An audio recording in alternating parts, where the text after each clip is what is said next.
অবশেষে বাংলাদেশের এক যুবক রীতিমতো উড়ন্ত প্লেন তৈরি করে তাক লাগিয়ে দিয়েছে, যাকে দেখতে ভিড় জমিয়েছে বাংলাদেশের জাতীয় চ্যানেলের সকল সাংবাদিকরা, বাংলাদেশের সকল ইউটিউবাররা।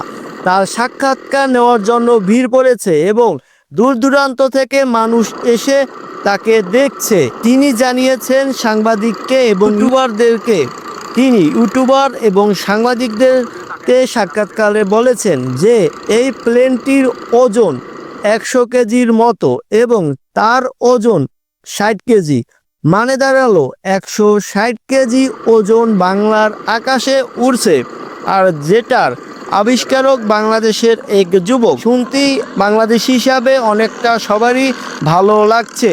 তিনি দীর্ঘ 4 বছরের কষ্ট সাধনা এবং অর্থ ব্যয়ের মাধ্যমে এই প্লেনটি উড়াতে সক্ষম হয়েছে, আর যেটা দেখে রীতিমতো তাজ্জব হয়েছে তার এলাকাবাসীরা তাকে এক সময় সবাই তিরস্কার করত, তারাই এখন আজকে তাকে বাহবা দিচ্ছে তার এই কাজের জন্য।